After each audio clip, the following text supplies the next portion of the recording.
La pandémie du Covid-19 a ralenti les efforts d'autonomisation des réfugiés entrepris par plusieurs États sur le continent. Selon Moussa Faki Mahamat, président de la Commission de l'Union africaine, les dérèglements climatiques qui se caractérisent par les inondations incontrôlées et autres sécheresses prolongées constituent un autre niveau de pression sur les populations. Malgré de timides avancées, l'Union africaine s'est engagée au niveau régional et continental en faveur des réfugiés. Dans une démarche proactive d'anticipation, elle avait dès 2009 adopté la Convention de Kampala, assortie d'une déclaration organisée autour d'une cinquantaine de recommandations à visée pratique. Cette convention ambitionnait de prendre effectivement en charge les défis posés par les personnes victimes des déplacements forcés sur le continent.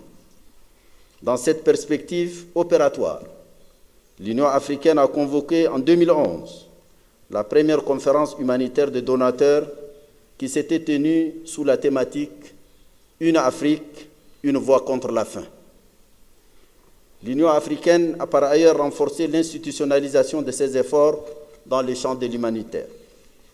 La nouvelle structure départementale de la Commission issue de la réforme institutionnelle a consacré l'avènement d'un nouveau département.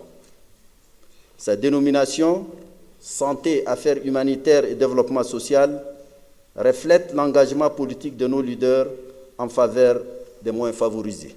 De façon plus concrète, les chefs d'État de l'Union africaine ont parachevé l'architecture institutionnelle de l'Union africaine par la mise en place d'une agence humanitaire panafricaine. Au cours du 15e sommet extraordinaire sur les questions humanitaires qui s'est tenu à Malabo le 27 mai 2022, le plaidoyer des partenaires a permis de récolter 140 millions de dollars sur un besoin de 14 milliards de dollars pour prendre soin des réfugiés et déplacés.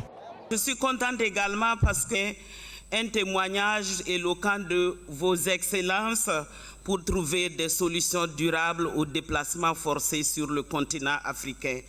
Et également, vous avez tous parlé de l'agence humanitaire. Nous allons travailler à l'opérationnaliser le plus rapidement possible et les documents seront soumis lors du sommet. La crise des réfugiés et ses corollaires n'épargnent aucune région du continent. Seulement, en Afrique du Nord, plus de 14 millions de personnes ont besoin d'assistance humanitaire selon la Commission de l'Union africaine. Aussi, à côté des solutions d'urgence, les chefs d'État de l'organisation panafricaine conviennent que des réponses durables peuvent être trouvées dans le respect des principes démocratiques, la promotion de la bonne gouvernance, la prévention des conflits et le développement économique.